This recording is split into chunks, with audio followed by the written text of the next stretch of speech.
Witam Was pięknie. Roztomili, wyrządzę Wam, jako wyglądały ferie, tak oto 300 roków temu.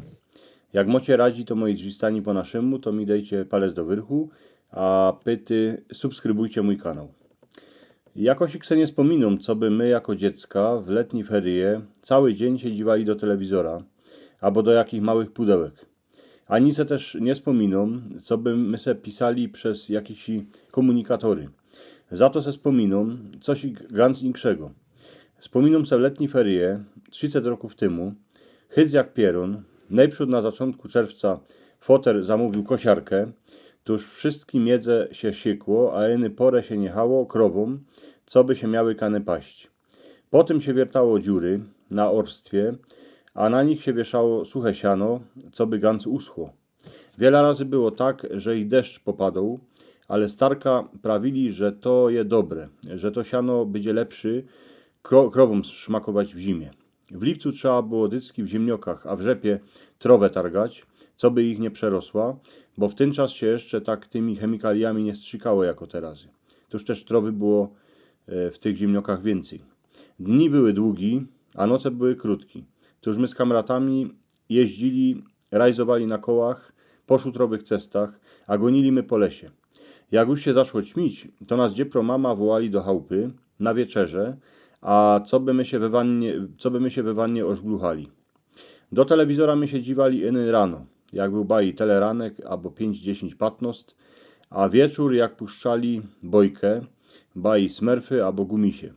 Foter dycki prawił, że po bojce trzeba iść spać, bo potem nie skorzy już są filmy iny dla tych starych.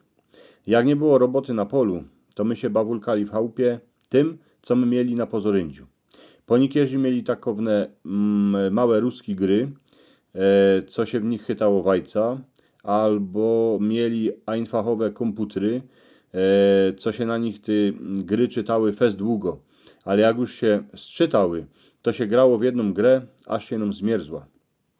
Jak my chcieli ze sobą przerządzić, to stykło zawołać przez dolinę, albo siednąć oto na koło, a zajechać kąsek cestą, a to, co my chcieli se żyć, to my wyrządzali całe wieczory, aż się zećmiło. A zaś nas mama wołali do chałupy. W sierpniu dyski były żniwa. Najprzód kombajn przyjechał, takowny wielkucny bizon, czerwony, łobili my suli do miechów, a potem się go nosiło na strych, na piętro. Za parę dni przyjechała presa, a porobiła kostki ze słomy, co ich trzeba było zawieźć do stodoły. Furt przez te ferie była robota, a między nią było koło, był las, a były książki. No a te einfachowe gry, co my tam ledzy kiedy w nich se pograli.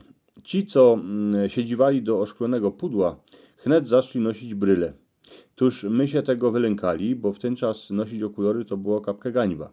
Dzisiaj jak to synkowi prawiem, to się na mnie dziwo, jakby był przygłupi. Młodzi mają jedno pudełko, co w nim znądą wszystko, to, o czym Rzech wam napisał, ale do tego szkła nie wlezą, a styknie, że nie będzie sztrumu pół dnia, to dziepro wyndą z chałupy, a podziwają się, jaki jest szumny ten świat, a wiele w nim je ludzi, co z nimi mogą przerządzić bez ładowarki. Roztomili tako pytka, mocie dwa obrazki po obu stronach mojej głowy. Jeden obrazek to je mój kanał, tako pytka, co byście subskrybowali. To moi drzwi po naszemu, a drugi obrazek to jest film, taki moi bulczyni, co się wam można spodoba. Dziękuję pięknie.